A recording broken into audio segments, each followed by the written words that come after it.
베드로전서 3장 13절에서 22절 우리 한 절씩 교독합니다. 또 너희가 열심으로 선을 행하면 누가 너희를 해하리요? 그러나 의를 위하여 고난을 받으면 복이 있는 자니 그들이 두려워하는 것을 두려워하지 말며 근심하지 말고 너희 마음에 그리스도를 주로 삼아 거룩하게 하고 너희 속에 있는 소망에 관한 이유를 묻는 자에게는 대답할 것을 항상 준비하되 온유와 두려움으로 하고 선한 양심을 가지라. 이는 그리스도 안에 있는 너희의 선행을 욕하는 자들로 그 비방하는 일에 부끄러움을 당하게 하려 함이라.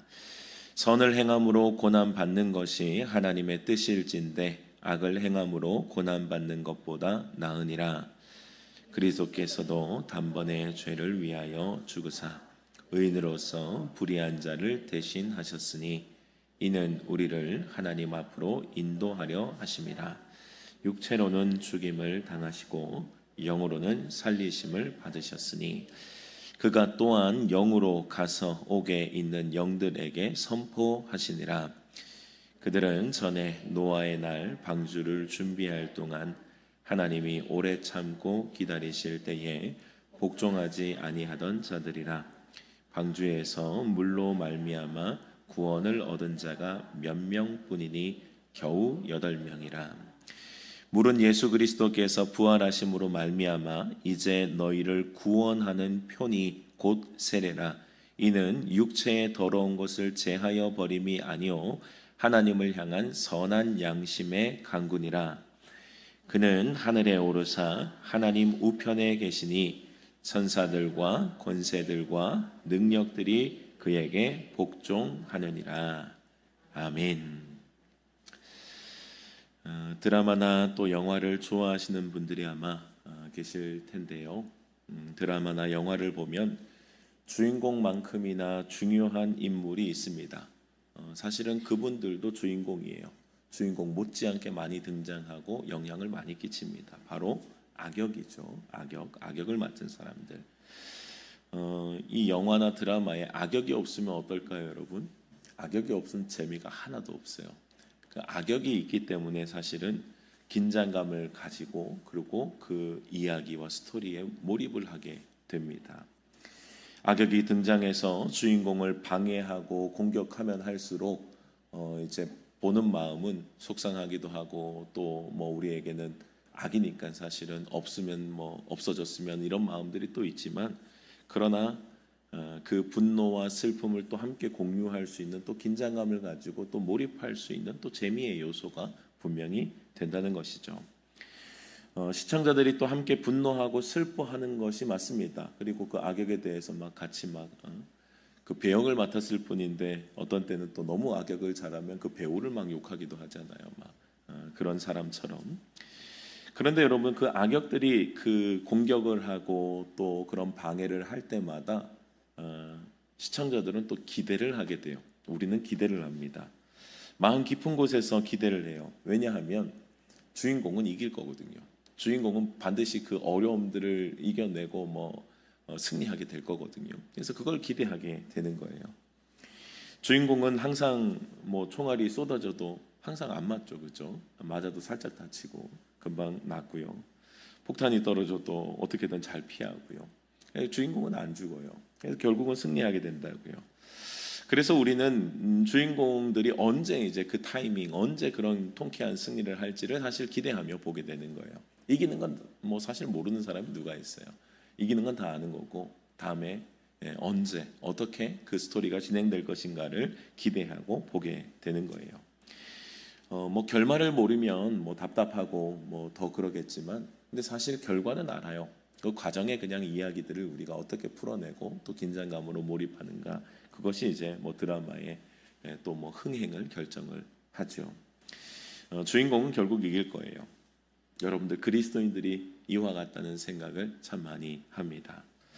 우리가 몇 주 전부터 베드로전서의 말씀을 계속해서 함께 나누고 있죠. 우리 베드로전서의 말씀은 고난받는 성도들을 향한 베드로의 그런 권면 그리고 베드로의 위로의 말씀입니다. 소아시아에 흩어진 그리스도인들 예수님을 믿기 때문에, 그러니까 다른 그 고난이 아니라 예수님을 믿기 때문에 받는 고난이에요. 그래서 오늘도 우리 본문에서는 의를 위하여 박해를 받는 그 고난에 대한 이야기를 하고 있는 거거든요. 이들은 예수 믿는다는 이유로 사회에서 밀려나야 됐어요. 공동체에서 받아주지 않았고 핍박과 공격을 받아야 했다고요. 그리스도인의 선한 양심으로 아무리 선한 행위와 선한 결정을 해도 사실은 그걸 누가 알아준다든지 칭찬한다든지 아니면 그 뒤에 큰 위로가 있다든지 이런 게 아니라 계속해서 손해만 쌓여가고 있는 거예요. 그러니까 바보같이 살고 있는 겁니다. 선한 양심으로 남들이 다 속이면서 속이는 저울, 속이는 추 사용할 때에 그리스도인들은 그럴 수 없잖아요. 정직한 저울을 사용해야 됐고 정직한 중량을 달아서 그것들을 판매하고 해야 되는데 그러면 그럴수록 손해만 커지는 것 같은 거예요. 누가 봐도 걸어가는 길 자체가 흔들릴 수 있는 의심의 시간들인 거예요. 이게 무슨 과연 의미가 있나? 이렇게 살아가는 게 맞나? 이렇게 살아가는 게 정말 남들이 볼 때는 바보 같은 길이고 내가 봐도 이상하게 참 바보 같은 길처럼 여겨질 때가 있잖아요. 의심의 시간들이라고요. 그때 베드로는 그런 흔들리는 믿음 그리고 그렇게 고난받는 성도들을 향해서 오늘 본문에서도 말씀하는 거예요. 두려워하지 말라고. 두려워하지 말아라. 여러분들이 이것은 현실을 외면하거나 부정하는 다른 세상에 사는 이야기가 아닙니다. 베드로는 결론을 알고 있기 때문이에요.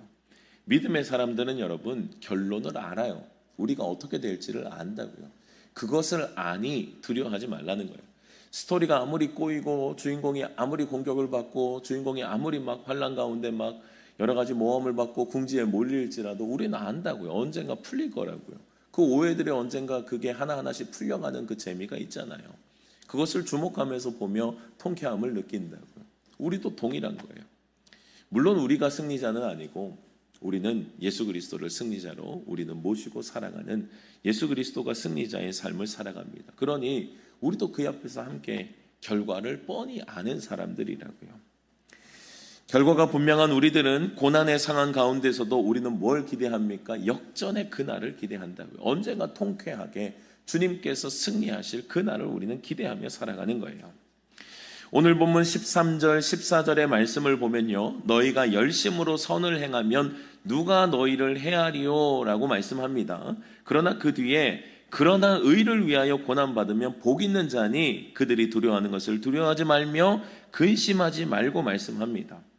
열심으로 선을 행하는 것이 그리스도인들의 삶에는 옳은 삶이고 맞아요. 누가 봐도 누가 뭐라고 해도 우리는 그 선을 행하는 삶을 살아가야 됩니다. 그런데 그 선을 행하는 삶을 살아갈 때 칭찬합니까? 아니요. 우리가 그런 선을 행하고 우리가 옳은 길을 선택하며 걸어갈 때 사실은 불이익, 경제적인 손실, 그리고 비난과 핍박이 오히려 많을 수 있다고요. 그러나 의를 위하여 고난받는 자는 베드로는 복 있는 자라고 선언하는 겁니다. 베드로는 그리스도인들에게 선을 행하며 걸어가는 옳은 길을 선택하며 걸어가는 그들에게 고난이 없을 거라고 말하지 않아요. 고난이 있어요, 여러분. 고난이 있습니다. 그리스도인들이 선을 행하고 착하게 살고 나름대로의 주님의 말씀 하나님을 사랑하고 이웃 사랑하는 것을 실천한다고 해서 여러분들 모든 비난에서 피해 가겠어요? 아니요. 의를 행해도 고난을 받는데요. 여러분들 그래서 우리가 너무 자꾸 세상에 그 비율을 맞추려고 하면 안 돼요. 세상이 이렇게 하면 저렇게 하면 우리를 인정해 주겠다라고 이야기 많이 하잖아요. 그죠? 교회가 이래야 된다, 저래야 된다. 근데 그렇게 한다라고 그러면 그래 됐다. 너희는 참 괜찮다. 우리도 그렇게 한번 고민해 볼게라고 응답할 것 같죠. 전혀 그렇지가 않다는 거예요. 그들은 그때 가면요 또 다른 소리를 할 거예요. 그러니까 그들은 그냥 우리를 공격하고 그냥 아쉬움의 소리를 하는 것이지 그렇다고 해서 우리와 보조를 맞출 수 있는 것은 아니에요. 의를 행해도 여러분들 반드시 고난이 옵니다. 그러나 고난이 여러분 믿음의 사람들의 삶의 목표와 방향을 흔들 수는 없는 거예요. 고난이 있다고 할지라도 믿음의 사람들은 끝까지 그 길을 걸어가야 된다는 것입니다. 베드로는 그래서 의를 위하여 고난받는 사람들은 복 있는 자라는 선언을 하잖아요. 오히려 그 고난받는 자리가 남들이 보기엔 고통과 남들이 보기엔 참 불쌍한 불행한 자리 같지만 베드로는 믿음의 눈으로 볼 때 전혀 그렇지가 않은 거예요. 믿음의 눈으로 볼 때 오히려 그 자리는 복된 자리다라고 선언하는 거예요. 여러분들이 이 복 있는 자의 선언은요, 예수님이 가르치신 이 팔복의 가르침과 일치합니다. 베드로도 아마 그 예수님의 가르침을 기억하면서 아마 이렇게 그들을 권면했겠죠. 예수님이 선언하신 팔복의 가장 마지막 복이 의를 위하여 박해를 받는 자는 복이 있나니라고 하는 이 복이에요. 의를 위하여 박해를 받는 복이에요. 특별히 이제 팔복 중에서도 여러분 다른 이제 복들은 짧게 이렇게 이야기를 하거든요. 그런데 이 마지막 복은요, 이 의를 위하여 박해를 받는 복은 더 길게 이야기를 하세요. 의를 위하여 박해를 받는 자는 복이 있나니 천국의 그들의 것임이라. 나로 말미암아 너희를 욕하고 박해하고 거짓으로 너희를 거슬러 모든 악한 말을 할 때는 너희에게 복이 있나니 기뻐하고 즐거워하라. 하늘에서 너희 상이 큼이라. 너희 전에 있던 선지자들도 이같이 박해하였느니라 라고 말씀을 하시는 거예요. 여러분들, 의를 위한 고난은요, 저주가 아니라 복이라는 겁니다. 이 주님의 말씀이에요. 의를 위하여 박해. 물론 이제 고난에는 여러 가지 종류가 있습니다. 여러분, 고난에는 때로는 내가 선택해서 내가 잘못된 길을 가서 받는 고난도 있어요. 이스라엘 백성들이 주님을 버렸기 때문에 받았던 그런 심판의 고난의 과정들이 있었죠. 사울 왕도 먼저 그가 사람을 선택했지 백성들의 눈치를 받지 하나님 마음대로 하나님의 말씀대로 살아가지 않았기 때문에 너가 하나님을 버려서 너도 하나님을 버렸다라는 선언을 받았거든요. 그러니까 이건 뭐예요? 이것은 고난이 아니라 이것은 사실은 내가 한 결정에 대한 주님의 분명한 징계이기도 하고, 그리고 돌아오라는 사인이기도 한 거죠. 그런 고난들도 분명히 있어요. 근데 오늘 고난의 종류는요, 여러분, 의를 행할 때 받는 고난이에요. 의를 선택해서. 왜냐하면 베드로가 살아가던 그 시대에 고난받는 성도들은 다른 이유가 아니라 예수 믿는다는 이유 하나만으로 경제적인 불이익, 또 사회적인 고통과 핍박을 받는 그들이었거든요. 그들을 향해서 지금 권면하고 있는 거예요. 의를 향해서 받는 고난, 그것이 복이 있다는 거예요. 여러분들, 의를 위해서 받는 고난은 저주 아니라 복이래요. 이것은 우리를 위로하기 위한 가벼운 말이 아닙니다. 세상이 불행하다라고 말하는 그 자리가 하나님은 복이 있다라고 분명히 선언하셨습니다. 그 근거 중 하나를 뭘 이야기를 해요? 옛 선지자들도 그러했다라고 이야기하는 거예요. 근데 이 시대는 옛 선지자들이 그러했다라고 할 수 있지만 우리 시대는 그렇게도 볼 수 있죠. 베드로도 그러했다, 바울도 그러했다, 믿음의 사람들도 그러했다라고 우리도 볼 수 있는 거예요. 우리는 근거가 더 있어요. 구약의 선지자들이 어떻게 살았습니까, 여러분? 그들은 선을 행하면서도 고난과 박해를 피하지 못했다고요. 그러니까 주님을 사랑하며 걸어가는 길이 다 꽃길이 아니라는 이야기입니다. 의를 행하기 때문에 받는 고난도 있었던 거예요. 요셉은 정직했습니다. 요셉은 주님의 꿈을 가지고 정직하게 살아왔어요. 그런데 형들에게 그렇게 죽을 뻔한 상황까지 물려가고, 그리고 노예로 팔려가는 그 고난을 당하는 거예요. 그리고 억울하게 옥에 갇히는 겁니다. 여러분들, 다윗은 기름 부음을 받은 자였잖아요. 다윗의 잘못은 하나님 사랑하는 잘못밖에 없었어요. 하나님을 사랑하는 자였습니다. 그런데 기름 부음도 받고 하나님을 사랑하는 자였지만 죄 없이 사울에게 쫓겨다니는 거예요. 사울 왕에게 쫓겨다니는 삶을 살아야 했습니다. 예레미야는요, 그 시대에는 거짓 선지자들이 얼마나 많았는지 몰라요. 그 시대에는 그냥 사람들의 귀를 즐겁게 하는 거짓 선지자들이 많았어요. 여러분들, 사람들을 즐겁게 하는 것은 굉장히 쉽습니다. 사람들의 마음을 즐겁게 하는 것은 여러분들 쉬운 일이에요. 그거 어려운 일 아니에요. 그 사람이 뭘 원하는지 이야기를 들어보면 나오잖아요. 이 사람이 원하는 게 뭐다. 그러면 뭐예요? 그 사람이 원하는 답을 주는 거예요. 그게 하나님의 말씀 가운데서 옳은 것처럼, 그것이 그런 것처럼 주는 거예요. 주님의 뜻과는 상관없어요. 그의 귀에 즐거운 말을 주는 겁니다. 그의 귀에 즐거운 말을 주면서 그에게 인기도 얻을 수 있고 평안하다 말할 수 있는 거예요. 근데 예레미야 시대는 그렇지가 않아요. 지금 이스라엘이 지금 절벽으로 질주하고 있고 멈추지 않으면 안 되는데 주님의 심판이 예고되고 너희 큰일 난다고 심판이 예고되고 이제 포로로 잡혀가야 되는 그런 상황이라고요. 근데 그런 상황에서 어떻게 평안하다 이야기를 할 수가 있어요. 예레미야는 진짜 선지자로 너희 큰일 났다, 너희는 포로로 잡혀갈 것이다, 이런 이야기들을 한다고요. 사람들 귀가 어떻게 되겠어요? 듣기 싫은 거예요. 거짓 목자들, 거짓 선지자들은 이제 사람들에게 인기를 얻어요. 괜찮다. 주님 우리 사랑하신다. 여전히 다윗의 왕위가 건재하다. 그런 영원한 왕조다. 그러면서 간다고요. 근데 예레미야는 너네 큰일 났다 그랬거든요. 너네 하나님의 심판이 임할 거라 그런 거예요. 그러니 여러분들, 그들의 영혼을 사랑해서 진짜 하나님의 말씀을 전했지만 어때요? 오히려 미움을 받는 거예요. 오히려 미움을 받습니다. 여러분들 신약 시대에 베드로, 바울 사도, 여러분들 보시면 알잖아요. 그들은 어떤 최후를 맞았습니까? 그들이 정말 성령 충만하여 주님의 제자로 정말 능력 있게 그들의 영혼들을 주님 앞에 바로 세우고 그들을 향한 주님의 마음을 전달하며 그렇게 걸어갈 때 박수만 받았습니까, 여러분? 아니요. 그들이 박수만 받았다니요. 그들의 결론이 어땠는데요? 사도 요한 빼고는요 다 순교했다니까요. 예수님의 제자들은. 왜 그랬습니까? 그 시대가 아무리 옳은 말을 하고 선을 행하고 그들에게 옳은 말을 줄지라도요 미워하는 거예요. 특별히 여기 선을 행하다라고 하는 이 선의 기준은 분명해요. 이 선의 기준이 사람들이 말하는 그 선의 기준만은 아닙니다. 이 선의 기준은 하나님의 말씀의 선의 기준이에요. 그래서 하나님의 말씀의 선의 기준으로 선을 행하고 그들에게 사랑을 실천하고 그들의 영혼을 사랑하여 영혼을 건질 수 있는 주님의 복음을 전하고 살아갈 때에 그들의 결론은 죽음이었어요. 고난이었다고요. 여러분들 그럼에도 불구하고 믿음의 사람들 그것을 뻔히 보면서도요 멈추지 않는 거예요. 그걸 뻔히 보면서도 안 멈춰요. 의를 행하면서도 받았던 고난과 박해 오히려 하나님을 향해 잘 걸어가고 있다는 하나의 증거가 될 뿐이었습니다. 믿음의 사람은 멈추지 않았어요. 그래서 여러분들 오히려 초대 그 교회 그 시대를 보면요 역사적인 기록으로도 보면 한 명이 순교해요. 한 명이 막 순교한다고요. 근데 거기에서도요 한 명이 순교하는데 막 몇백 명이 주님께 돌아오는 역사들이 일어나게 되는 거예요. 왜 그렇습니까? 분명한 그들이 가지고 있는 그 주님을 사랑하는 그것들에 대한 그거 소망을 분명히 보기를 바랬기 때문이거든요. 의를 행하면서도 박해를 받았지만 고난과 박해를 받았지만 하나님을 향한 그 사랑과 그 은혜를 멈추지 않았고 그 길을 걸어갈 때에 많은 사람들에게 그 삶의 증거가 되는 거예요. 여러분들 그리스도인들이 의를 행하면서도 억울하게 고난받을 수 있습니다. 그거 이상한 일이 아니에요. 성경에서도 말씀하고 있는 거예요. 의를 위한 고난이 아프지 않다라고 하는 게 아닙니다. 아파요. 힘들어요. 눈물 납니다. 고통스럽습니다. 그러나 성도는 눈물 속에서도 주님의 약속을 붙잡고 그 자리에서 기뻐할 이유를 찾는 거예요.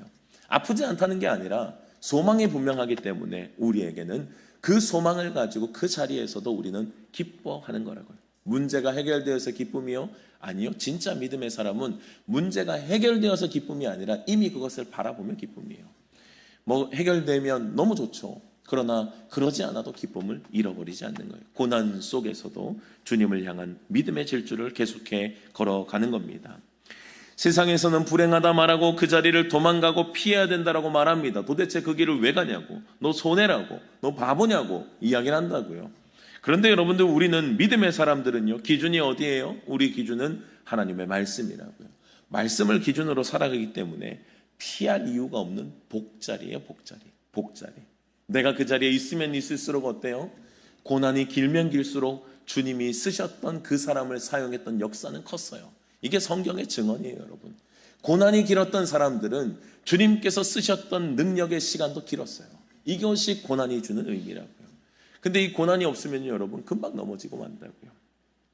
우리가 피할 이유가 없는 분명한 복의 자리에 우리가 때로는 사모하는 이유 중에 하나라고요. 여러분들 모두 고난의 자리를 피하는 자가 아니라 그 자리를 믿음으로 버텨내며 복의 자리로 바꾸는 은혜가 있기를 주님의 이름으로 축원합니다. 그 자리를, 그 고난의 자리, 눈물의 자리를 나에게 약속하신 축복의 자리로 바꾸셔야 돼요. 그 자리를 믿음으로 걸어갈 수 있어야 된다고요. 그리스도인들이 이러한 삶의 모습으로 걸어갈 때 여러분들 믿지 않는 자들은 어떻게 생각할까요? 이상하게 생각하겠죠. 이상하게 생각하면서도 궁금해하는 자들이 생길 겁니다. 이 소망에 대한 부분들을. 오늘 15절의 말씀을 보면요, 너희 마음에 그리스도를 주로 삼아 거룩하게 하고 너희 속에 있는 소망에 관한 이유를 묻는 자들에게 대답할 것을 항상 준비하되 온유와 두려움으로 하고라고 말씀합니다. 베드로는 분명히 그 소망으로 걸어갈 때 분명한 건 뭐예요? 파장이 있을 것이다 라고 이야기를 하는 거예요. 여러분도 우리가 그런 선을 행하는 삶을 살아가고 선을 행할 때에 우리가 낙심하지 않고 아무 결과가 있지 않아도 그래도 그 길을 끝까지 걸어간다면 사람들은 이상하게 여길 거라고요.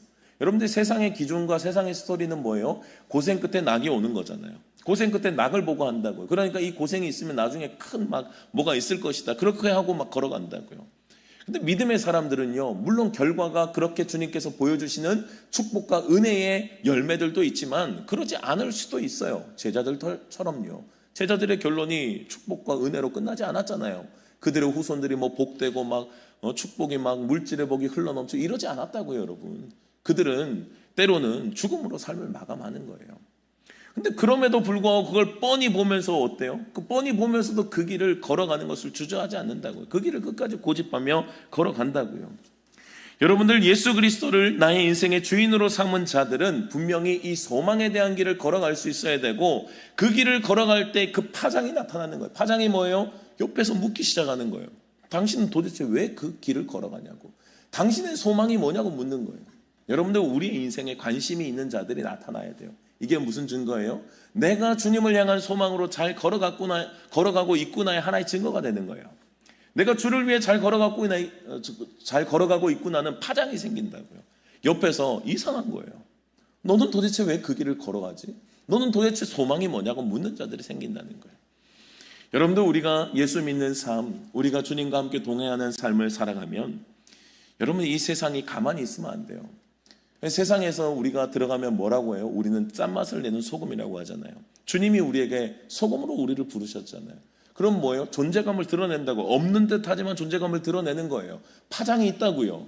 여러분들, 우리는 뭐라고 선언하셨어요? 빛이라고 선언하셨어요. 우리가 빛이라는 이야기는 뭐예요? 어두운 세상 가운데 들어가면 그 어둠이 밝혀진다는 거예요. 그 어둠이 물러간다는 거예요. 왜 어둠이 없지? 뭔가 이상한데 누가 빛인가? 이거 드러내는 것이 그리스도인이라는 거예요. 여러분들, 그리스도인들이 이 파장이 없으면 안 돼요.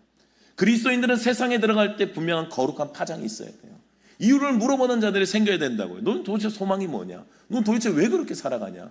바보같이 왜 그런 결정을 하냐? 여러분들, 그 이유를 묻는 자들에게 분명히 이 소망에 대한 것을 분명히 전달해야 된다라고 베드로는 이야기를 하는 거예요. 먼저 예수 그리스도를 나의 인생의 주인으로 삼은 사람들에게 뭐라고 이야기해요? 그리스도인들을 거룩하게 구별돼야 된다라고 이야기를 해요. 여러분들, 그게 세상에서 파장을 보여줄 수 있고 파장을 그렇게 영향을 미칠 수 있는 것은요, 구별됨 밖에 없어요. 우리가 세상에서 무엇을 보여줄 겁니까, 여러분? 세상에서 구별된 외에 우리가 보여줄 게 없어요. 우리는 세상과 섞이지 못하잖아요. 섞일 수 없다고요. 세상의 기준으로 살아갈 수 없어요. 그러면 우리는 반드시 구별되는 거예요. 반드시 구분되고 구별되는 거예요. 우리가 선택하기도 하고, 그리고 그 길을 걸어갈 때 자연스럽게 우리는 분리가 될 수밖에 없어요. 어떻게 세상과 함께 걸어갑니까? 어떻게 그리스도와 벨리알이 함께 갑니까? 갈 수 없는 거예요. 우상과 어떻게 가요? 세상과 어떻게 가요? 세상의 좋은 것과 주님을 선택하는 것은 항상 반대예요. 항상 반대 한쪽을 선택해야 된다고요. 구별될 수밖에 없는 거예요. 여러분들, 내 인생에 주님께서 주인으로 들어오셨어요. 그럼 뭐예요? 그리스도가 다스리고 통치하는 삶이 돼야죠. 주님의 말씀과 주님의 법이 온전히 기준이 되고 나는 그 법대로 살아가는 거예요. 하나님의 기준으로 살아가는 거라고요. 구별돼야 돼요. 여러분들, 구약에서 성막에 물건들이 있습니다. 성막에 물건들이 거룩했어요. 근데 여러분들, 그 뭘로 만든지 아세요? 나무로 만들었어요. 금으로 만들었어요. 나무와 금이 무슨 거룩합니까? 아니요. 그것도 세속적인 세상에 있는 재료들입니다. 그런데 그 성막의 재료들이 거룩한 이유들, 성막 안에 있는 그 기물들이 거룩한 이유가 뭐예요? 구별되었기 때문이에요. 그것을 주님을 영광을 위해서 사용하려고 따로 구별하여서 다른 용도로 쓰지 않기 때문에 거룩한 거예요. 그러니 그 성물은 함부로 건들면 안 되는 거라고요. 여러분들, 우리도 세상과 동일하게 살아가죠. 우리 세상 사람들 겉으로 보기에 똑같습니다. 근데 여러분들, 우리는 달라요. 왜요? 구별되었기 때문이에요. 우리 용도가 다르다고요. 우리는 어디를 향해서, 우리의 용도가 뭔데? 우리는 어디를 향해서 걸어가는데? 이게 거룩이에요. 구별됨이라고요. 우리가 특별해서가 아니라 그리스도를 주로 삼아 구별된 삶을 우리가 선택하고 우리는 그렇게 걸어가기 때문에 우리는 거룩한 삶을 살아갈 수 있는 거예요.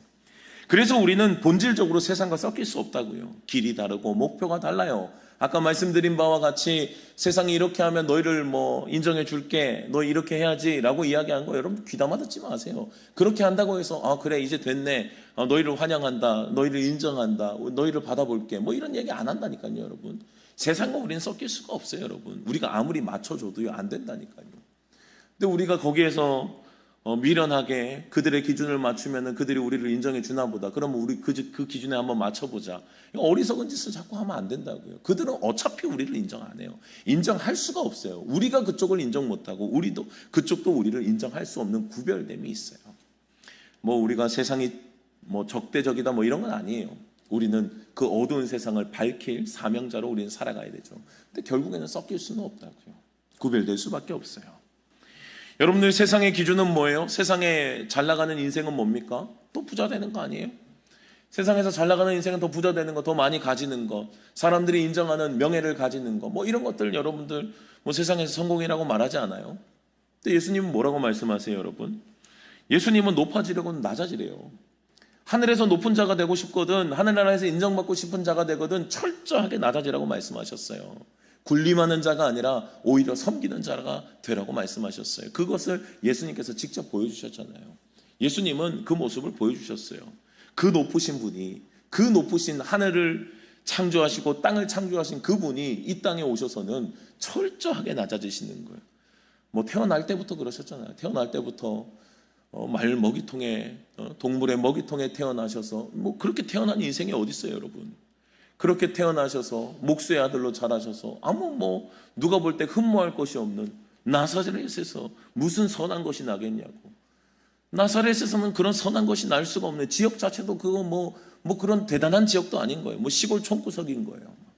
뭐 알아주는 뭐 그런 데도 아니에요. 이름 있는 것도 아니에요. 그냥 시골이에요, 시골. 거기서 무슨 선한 게 나겠냐는 거예요. 하나도 흠모할 것이 없어요. 하나도 뭔가 사람들이 볼 때 야 대단하다, 뭔가 좀 들어볼 만한 이런 게 없다고요. 예수님은 그러셨어요. 그걸 이미 태어날 때부터 모든 공생애를 통해서 보여주셨어요. 예수님은 높아지거든 오히려 낮아지라고 말씀하셨고요. 더 많이 가지고 움켜쥐라고 하지 않으셨습니다. 오히려 그것을 밀어내라고 말씀하시고 오히려 베풀고 나누는 삶을 살라고 말씀하셨어요. 여러분들, 레위기서도 보면요, 곡식을 거둘 때 모두 거두지 말라고 말씀하시죠.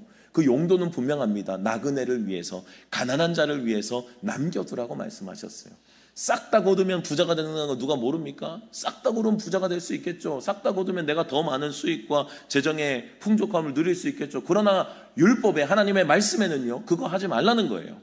베풀라는 거예요. 너네가 먹을 만큼 있으면 나머지들은 가난한 자들을 위해서, 형편이 어려운 자들을 위해서 남겨두라는 거예요. 오히려 더 일부러 떨어뜨리라는 거예요. 왜 그렇습니까? 그것이 주님의 말씀에 부자가 되는 방법이 아니라 이 세상을 살아가는 하나님의 통치의 방법, 우리가 걸어가야 될 하나님의 말씀의 법이라고요. 우리 주님의 기준을 두고 따라가는 거예요. 모두 거두어 팔면 부자가 될 수 있지만 그러나 손해를 기꺼이 감당하는 것, 그게 거룩이라고요, 여러분. 여러분들, 그래서 그리스도인들이 자꾸 너무 인색하시면 안 돼요. 그리스도인들이 너무 먹고 살기 힘들면 모르겠지만 우리가 그래도 어느 정도 주님이 복을 주시고 은혜를 주셨으면 여러분, 이 은혜의 긍휼함과 주님이 말씀하신 이 하나님 사랑, 이웃 사랑을 실천할 수 있는 분명한 삶의 증거들이 있으셔야 돼요. 너무 악착같이 모으려고 하면 안 돼요. 그 세상은 악착같이 모으고 하나도 봐주지 말라고 그러면 너만 바보 된다고 이야기를 하죠. 근데 하나님의 법은 그렇지가 않아요. 나누래요. 손해를 보래요. 알아요, 손해보는 거. 그러나 그 손해를 감수하라는 거예요.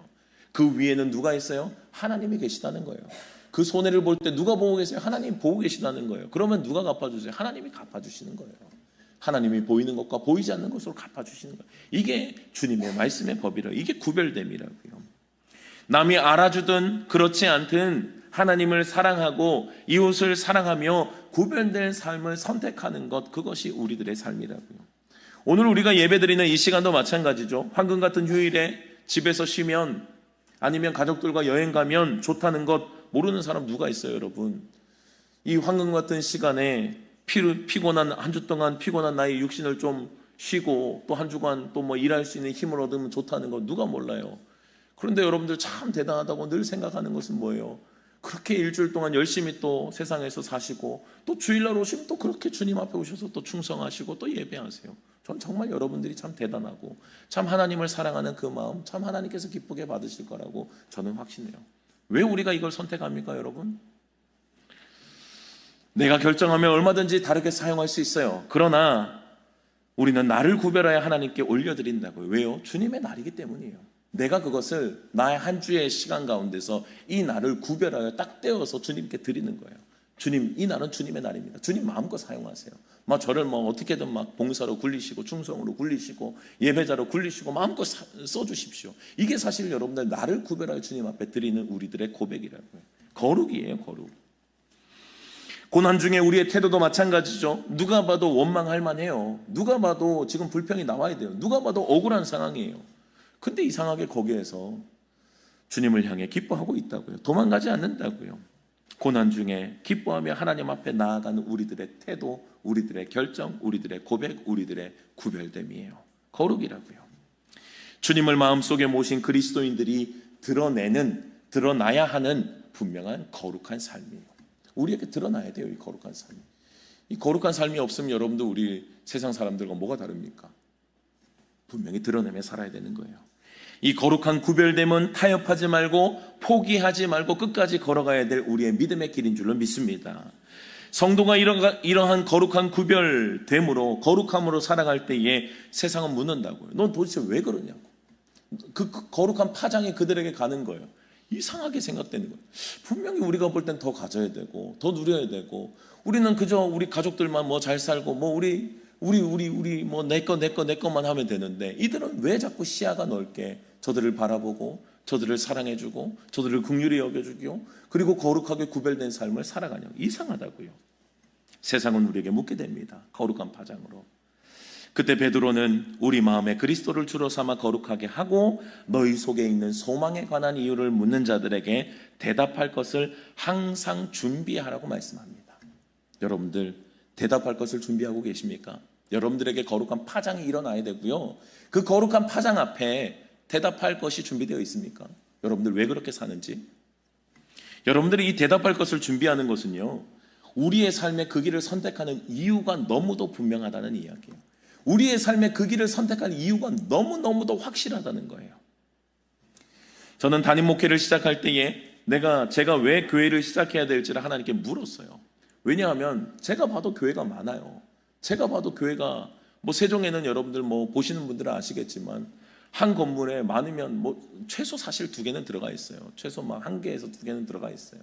뭐 세종은 사실은 뭐 들어갈 때가 또 이제 뭐 세종의 그 신도시의 법상 또 이제 들어갈 수 있는 곳이 있고 들어갈 수 없는 곳이 있어요. 안 그러면 뭐 다 종교 부지고 막 그 뭐 몇십억 되는 막 이런 데인데 뭐 작은 교회들이 뭐 몇십억짜리 어떻게 사요? 그러니 이제 들어갈 수 있는 곳에 들어간다고요. 그러니까 세종시 같은 경우는 사실 뭐 그렇게 2개씩 들어가는 거는 사실 사항이 다 있어요. 저는 이해를 해요. 분명히 이해를 하는데 눈으로 보긴 그렇잖아요. 한 건물에 2개, 3개, 많은 데는 진짜 4-5개까지 있거든요. 큰 건물 같은 경우는. 그렇게 교회들이 도대체 있는데 내가 또 왜 교회를 해야 되냐고요. 저는 이 질문에 답을 해야 됐어요. 이렇게 교회가 많은 시대에 나는 또 왜 교회를 시작해야 되는가라고 하는 질문을 해야 됐다고요. 여러분들 제가 이 질문을 한 이유가 뭐겠어요, 여러분? 질문을 한 이유는 그 목표에서 흔들리지 않으려고 하는 거예요. 그래야 내가 갈 힘이 되는 거예요. 그래야 내가 그 목적지를 두고 갈 수가 있는 거예요. 그리고 그 목적지를 두고 갈 때에 분명한 이 목표가 있다면 방향이 있다면 흔들리지 않을 것이고 언제나 이 생각과 고민을 해결하지 않고 가지고 있으면 어떻게 되겠어요? 힘들고 어려울 때마다 그래 맞아 이렇게 교회가 많은데 내가 또 왜 이 고생을 하고 있지? 라는 생각이 들 수밖에 없어요, 여러분. 그래서 저는 이 고민을 끝내야 됐다고요. 그래서 제가 기도하면서 받은 하나님의 음성이 사실은 이제 제가 오면서부터 우리 세종교회의 표로 삼고 계속해서 걸어가고 있는 하나님이 가장 기뻐하시는 교회예요. 교회들이 많은데 거기에서 뭐 경쟁하겠다 이런 건 아니고요. 그 중에서도 주님께서 기뻐하시는 교회를 바르게 세우기 위한 사명을 또 저에게 주셨다라고 저는 믿어요. 그래서 저는 어떤 교회보다도 그냥 뭐 큰 교회는 많아요, 여러분. 뭐 세종시에도 큰 교회 많잖아요. 저도 뭐 굳이 큰 교회 모르겠어요. 저는 뭐 하나님께서 하라고 하시면 걸어가야겠지만 저는 사실 거기에 대해서는 뭐 그렇게 큰 뭐 그런 건 없는 것 같아요. 그냥 저는 뭐 이렇게 큰 교회들도 많고 굳이 막 거기에서 뭐 내가 뭐 더 대단하다라고 뭐 저는 저를 그렇게 평가하거든요. 저는 뭐 그럴 만한 뭐 사실 인물도 아니고 그럴 만한 능력이 있는 사람도 아니에요. 그런 사명과 그런 또 능력이 있으신 분들은 그대로 하나님이 쓰시고 다만 제가 걸어가야 될 그 걸음 가운데 흔들리지 않아야 할 저의 목표와 방향은 분명해야 된다. 그래서 하나님이 가장 기뻐하시는 교회라고 하는 그 주님의 마음을 주셨어요. 그래서 저는 그러면 하나님이 기뻐하시는 예배, 하나님이 기뻐하시는 교제, 하나님이 기뻐하시는 우리들의 신앙의 삶을 목표로 삼아서 한 걸음 한 걸음 좀 진지하고 정확하게 많은 뭐 세상이 말하는 성공의 목표가 아니라 좀 한 걸음 한 걸음 정확하게 한번 걸어가 보면 좋겠다라고 하는 그 주님의 마음을 받아서 그래서 걸어가요. 그러니까 저에게는 이 이유에 대한 질문과 답이 필요했다고요. 그러니까 여러분들이 이 질문을 던지는 이유가 뭐겠어요? 걸어가려고 질문을 던진 거예요. 그러니까 여러분들이 이 이유에 대한 것들, 이 소망의 이유를 묻는 자들에게 대답할 것을 준비하라는 것은 뭐냐면요, 이 목표와 이 방향에 대해서 아주 정확해야 되는 거예요. 그러지 않으면 어떻게 되겠어요, 여러분들? 특별히 고난이 올 때, 환난이 올 때 넘어질 수밖에 없어요. 당연하죠. 목표가 이상한데, 목표가 그냥 나는 세상에 잘됨, 아니면 괜찮은 뭔가 나의 그냥 옵션 같은 나의 거룩한 하나의 그냥 괜찮은 인격적인 수양의 삶, 그런 걸 선택했는데 고난이 와봐요, 여러분. 그거 얼마든지 버릴 수 있어요. 얼마든지 집어 던질 수 있는 거예요. 근데 여러분들, 고난과 환난이 올 때에 나에게서 더욱더 포기할 수 없는 것은요, 내가 가야 될 목표밖에 없어요. 내가 걸어가야 될 분명한 기준이 있다면 고난과 환난이 나를 넘어뜨리지 못해요. 그러니까 여러분들, 지금 베드로가 고난받는 성도들에게 이 소망에 대한 이유를 말할 준비를 하라는 건 뭐냐면, 다시 새겨보라는 거예요. 너희에게 이 길을 왜 걸어가고 있는지에 대한 생각을 다시 해보라는 거예요. 너희에게 목표가 뭐니? 너희에게 기준이 뭐니? 너희가 왜 이 길을 걸어가고 너희가 이 길을 왜 시작했는지를 다시 생각해 보라는 거예요. 그리고 왜 이 길을 걸어가고 있냐고, 이 고난 가운데서도 이 미련하게 바보처럼 왜 이렇게 걸어가냐고 묻는 자가 있거든. 거룩한 파장 앞에 나에게 응답해 오는 자가 있거든. 그거 이야기해 주라는 거예요. 분명히 이야기하라는 거예요. 나의 분명한 목표, 나의 분명한 기준. 여러분들, 그리스도인들은 분명히 질문해야 되고요, 대답할 수 있어야 돼요. 왜 말씀을 선택해서 미련하게 살아가는지, 왜 고난 속에서도 바보같이 기뻐하고 있는지 확실한 내 대답이 있어야 되는 거예요. 그렇지 않으면 여러분들 넘어져요. 그렇지 않으면 언제든지 버릴 수 있어요. 지금보다도 더 큰 고난 오면 언제든지 버리는 거예요. 왜요? 이유가 없으니까. 이유가 분명치 않으니까. 가야 될 목표가 정확하지 않으니까 흔들리는 거예요. 근데 목표가 정확하면요, 안 흔들려요. 목표가 정확하면 그 목표가 성취되고 있는지만 보고 있다고요. 우리의 목표가 뭐예요? 우리가 걸어가는 이유가 뭐예요, 여러분? 소망에 대한 이유가 뭡니까? 여러분들이 이 소망에 대해 확신에 찬 대답할 수 있어야 된다고요. 베드로는 이 소망을 뭐라고 대답해요? 예수 그리스도라고 대답하고 있는 거예요. 우리가 걸어가야 될 이유가 있다면, 우리가 걸어야 될 이유가 있다면, 우리의 근거가 있다면, 우리의 시작도 끝도 예수 그리스도예요. 예수 그리스도께서 나를 위해서 하신 그 사랑과 그 사랑의 깊이, 주님께서 나에게 보여주신 그 확신, 주님이 나에게 먼저 쏟아부으신 그 사랑의 은혜, 그거 기억하면서 목표로 삼고 나도 그 길을 흔들리지 않고 걸어가게 되는 겁니다. 오늘 본문 18절에서 말씀합니다. 그리스도는 단번에 죄를 위하여 죽으사 의인으로서 불의한 자를 대신하셨다라고 말씀해요. 여러분들, 베드로는 지금 이 예수님의 이야기를 꺼내는 이유가 뭐예요? 이 소망의 이유가 예수님밖에 없기 때문이에요. 우리가 왜 이 길을 걸어가냐고, 우리가 왜 이 길을 고생하면서 눈물을 흘리며 고통 속에 우리가 여기서 버티고 있냐고. 베드로는 아무리 생각해도 그 이유는 한 가지밖에 이유가 없어요. 예수님 때문이에요. 예수님 때문에. 여러분들, 예수님은 어떤 삶을 사셨습니까? 예수님은 단번에 죄를 위해서 죽으신 분이에요. 근데 어떤 분이셨어요? 의인이셨어요. 의인인데 불의한 자를 위해서 기꺼이 고난을 받으셨다고요.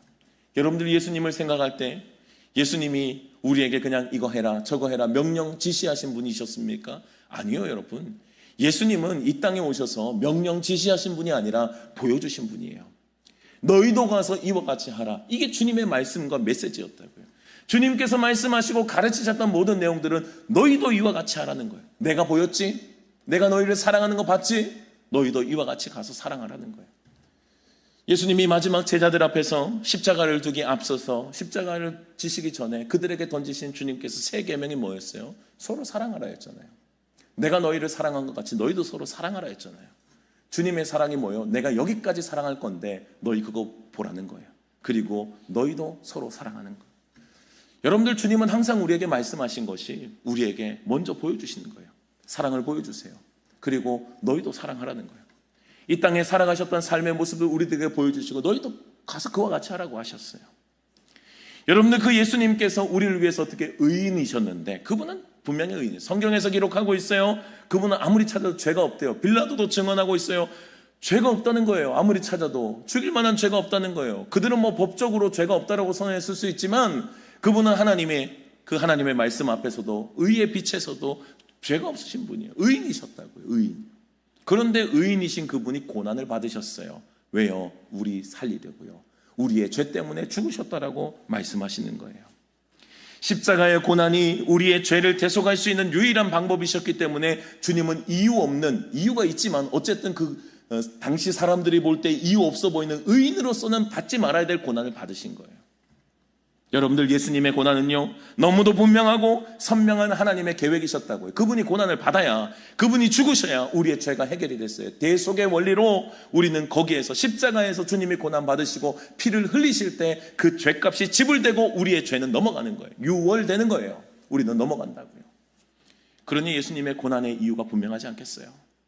그래서 예수님은요, 아무 말 없어요. 주님은 자신의 정체성을 묻는 질문 외에는 어떠한 대답도 하지 않아요. 어떠한 변호도 하지 않으신다고. 왜 그랬을까요? 죽으시려고 작정하신 거예요.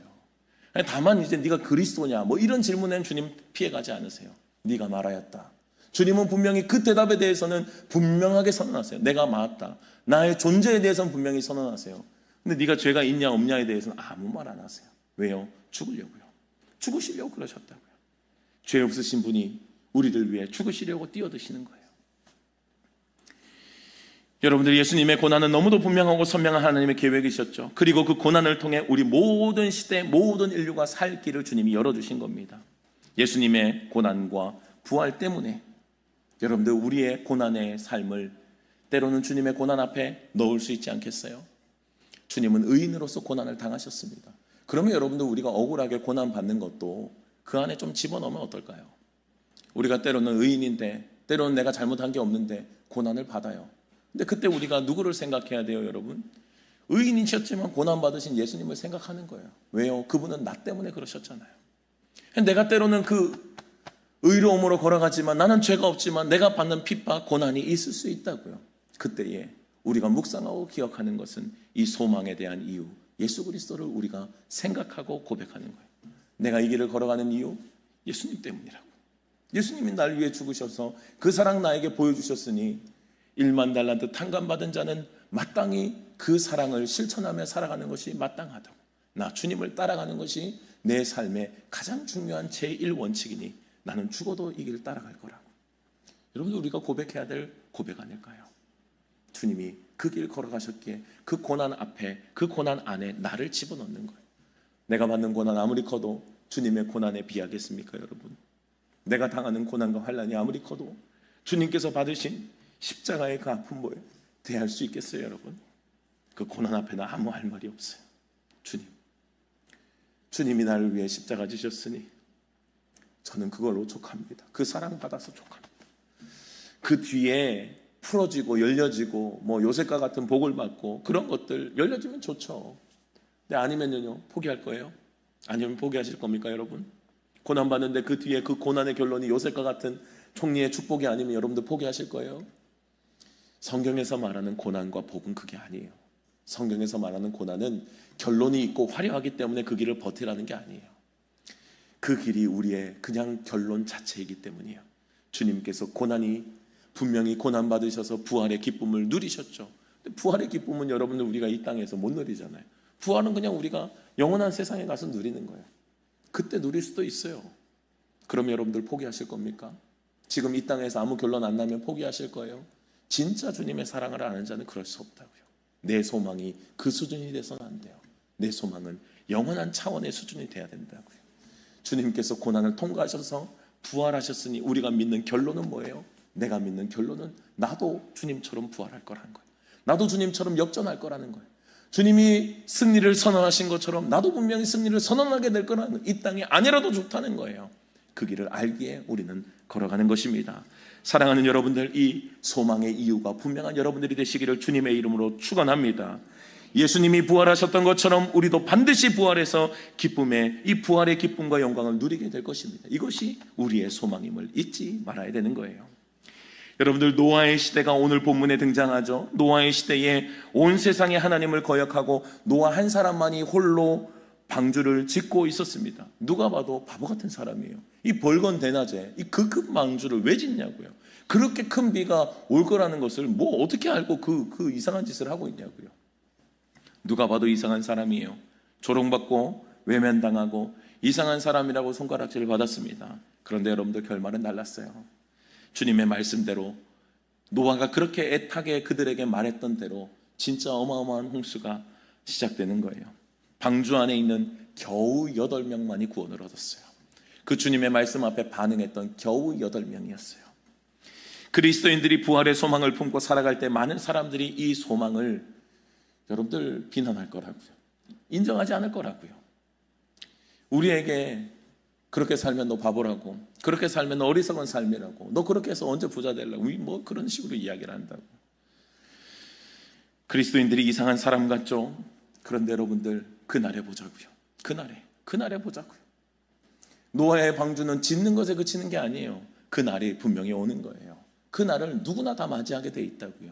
내 개인적인 홍수를 맞이할 수도 있어요. 내 개인의 홍수는 여러분들 뭐 누가 피해가요? 개인의 홍수 피해갈 수 있는 사람 있습니까? 언젠가 한번 주님 앞에 다 서게 될 거예요. 뭐 우리가 주님이 오시는 진짜 이 역사의 마침표가 찍힐 수도 있죠. 한 번은 무조건 홍수가 나요, 여러분. 어리석다라고 우리를 손가락질했던 사람들, 그때는 후회의 눈물을 흘리게 될 거예요. 여러분들 그리스도인들이 이상한 사람 같죠? 그러나 노아의 시대에 겨우 8명이 구원을 얻은 것과 마찬가지로 주님을 붙잡고 끝까지 이 좁은 길을 선택하고 믿음으로 이 길을 버텨내는 자들이 결국은 구원을 얻게 될 것입니다. 여러분들 이 승리가 멀지 않았어요. 먼 이야기가 아닙니다. 주님은 분명히 약속하신 대로 우리의 삶에 그렇게 반드시 주님의 승리를 허락해 주실 것입니다. 오늘 21절의 말씀을 보면요, 베드로는 노아의 이야기를 하면서 이 물의 이미지를 세례로 연결을 시켜요. 그래서 물은 여러분들 심판의 물이었죠. 노아의 방주 때 물은 심판의 물이었습니다. 동시에 이 물은 심판인과 동시에 여러분들 노아의 방주를 띄워서 노아의 가족들을 살린 물이기도 했어요. 그래서 물은 이 이중성을 가지고 있다고요. 심판의 물 동시에 구원의 물이었어요. 베드로는 이 이중성을 신약시대의 세례로 연결해서 설명을 합니다. 여러분들 세례, 우리 뭐 여기 계신 분들 거의 다 받으셨을 겁니다. 세례 받을 때 여러분들 뭐 장로교 같은 경우는 우리는 좀 상징만 그렇게 하죠. 물을 이렇게 떠서 머리에 얹는 상징적인 표현을 합니다. 그것도 우리에겐 유효하다라고 우리는 믿어요. 그런데 이제 침례교단 같은 경우 뭐 우리도 침례를 허용합니다. 뭐 인정하지 않는 건 아니에요. 거기도 허용을 합니다만 우리는 그런 상징적인 그 세례의 표현만을 하고 믿음의 고백을 중요하게 여깁니다. 근데 뭐 이렇게 물에 들어가는 세례가 사실 예수님 때 세례였죠. 그래서 물에 들어가면서 뭐예요? 죽는 거예요. 죽음의 이미지예요. 물에 들어가면서 죽어요. 그러면서 물에서 나오면서 어떻게 돼요? 내 자아는 죽고 주님과 함께 나는 영생의 삶으로 새로운 삶을 결단하고 살아가게 되는 거예요. 이게 세례의 이미지라고요.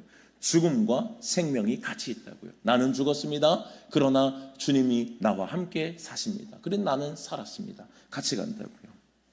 그리스도 안에서 완전히 새로운 사람이 된 거예요. 나는 죽고 내 안에 주님이 살아 통치하시는 삶을 살아가게 되는 거예요. 베드로는 세례가 단순한 육체의 더러움만을 씻는 것이 아니라고 이야기를 합니다.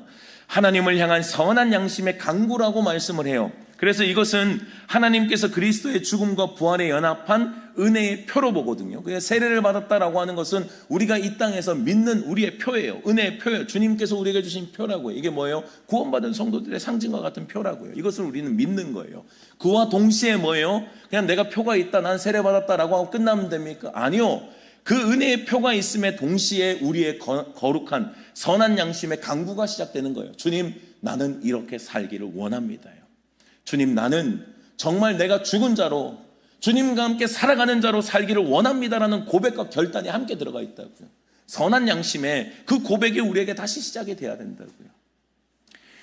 나는 부활의 소망을 가진 자로 살겠습니다라는 선언이에요. 그러니까 여러분들 세례 받은 사람은 어떻게 살아요? 제대로 세례를 받으면요, 이전과는 못 살아요. 이전과 똑같이 못 산다고요, 여러분.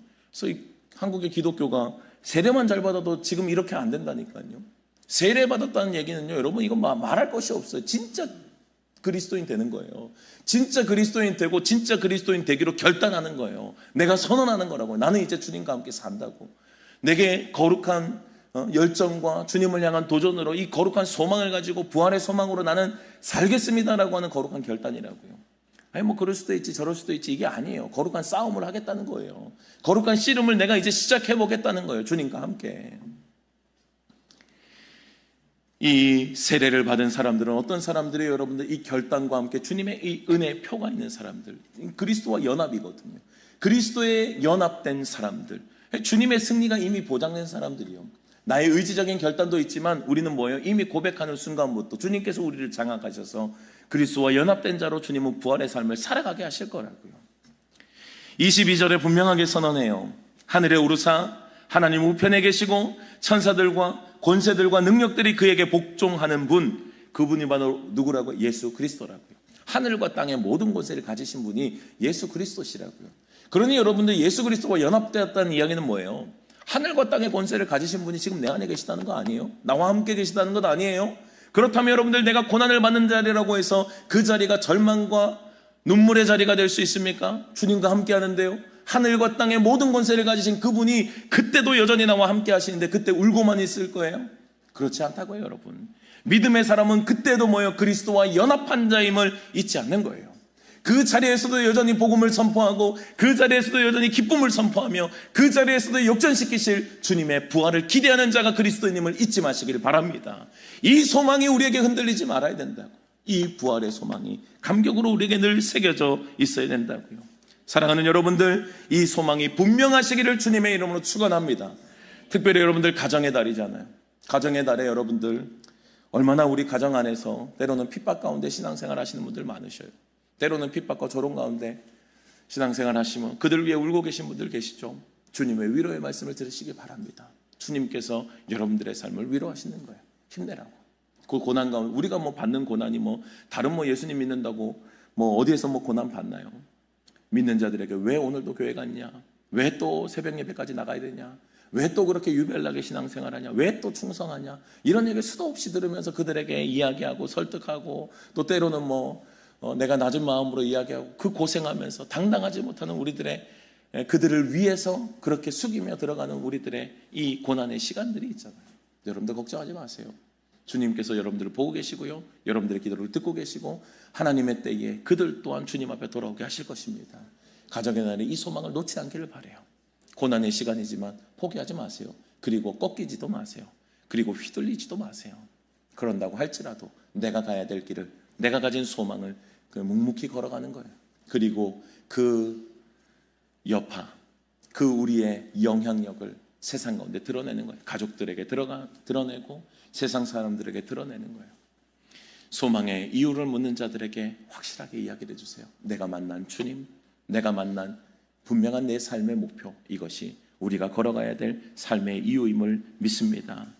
주님은 분명하게 복을 선언하셨어요. 여러분들 우리의 삶의 고난은 우리의 눈으로 보이는 세상의 기준으로 판단하시면 안 돼요. 세상의 눈으로 판단하는 거 그거 믿는 자들도 그렇게 판단하더라니까요, 여러분. 믿는 자들도 그렇게 봐요. 때로는 막 그렇게 막 정죄한다고요. 여러분들 거기에 휘둘리면 안 돼요. 보이는 것으로 사람들은 판단할 수 있지만 내가 가지고 있는 믿음의 소망이 분명하다면 흔들리지 말고 그 길을 걸어가야 돼요. 능력의 주님 안에서 나의 모든 삶을 해석할 수 있는 이 눈이 있어야 된다고요. 주님은 복을 선언하셨어요. 고난 속에서도 복 있는 자녀임은 변하지 않아요, 여러분. 요셉이 옥에 있다고 그가 꿈을 이룬 자였습니까? 아니요. 그는 항상 하나님의 말씀을 기준으로 내가 어찌 주님 앞에 죄를 지으려 담대한 그리스도인으로서의 삶을 살아간다고요. 노예라고 주인의 말을 다 들은 게 아니에요. 하나님의 말씀과 부딪혔을 때는 담대하게 그냥 그거 잘라냈어요. 내가 감옥에 들어갈지라도 잘라내는 거예요. 이게 뭐예요? 소망을 가진 자의 삶이에요. 여러분들 이 소망의 삶을 걸어갈 수 있는 여러분들이 되시길 주님의 이름으로 축복합니다. 이 길을 먼저 걸어가신 예수 그리스도 기억하십시오. 여러분들 그냥 나의 의지로는 이 길 못 걸어가요. 나의 의지로 이 길을 걸어가려고 하면 필패입니다. 필패. 반드시 져요.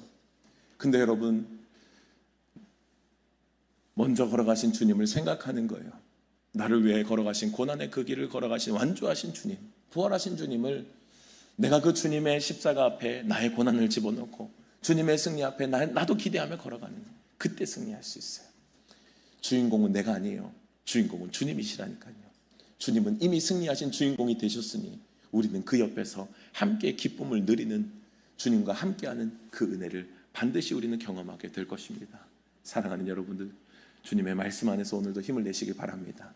그 길을 담대히 걸어가며 하나님을 드러낼 수 있는 축복의 자녀들이 다 되시기를, 삶으로 증명하는 믿음의 사람들이 되시기를 주님의 이름으로 축원합니다. 주님, 때로는 우리가 의의 길을 걸어가면서도 당하는 고난과 어려움의 시간들이 있음을 고백합니다. 그러나 그것이 이상한 것이 아니라 믿음의 선배들도 모두 이 길을 걸었다라고 우리에게 말씀하시고 위로하십니다. 때로는 우리가 걸어가며 가정에게 가족 안에서 받는 고난의 시간들, 때로는 주님을 선택하여 무식하게, 때로는 그저 고집 부리며 주님의 말씀을 선택해서 걸어갈 때 세상의 조롱과 핍박을 견뎌야 될 때가 있습니다. 화려함을 보여주고 싶지만 때로는 그저 걸어가야 될 묵묵히 주님께서 그 고난의 길을 걸어가셨던 것처럼 세상에서 드러나지 않는 분명한 것들도 우리에게 있으면 보게 됩니다. 주님, 그럴지라도 포기하지 않게 주님 도와주시옵소서. 우리의 소망이 분명하다면 이 길을 중도 포기하는 자가 되지 않도록 도와주시고, 끝까지 주님께서 걸어가셨기에, 그리고 우리를 초대하고 계시기에 이 소망을 분명히 품고 완주하는 자들, 그리고 많은 사람들에게 이 거룩한 파장을 흘려보내는 자들이 다 될 수 있도록 도와주시옵소서.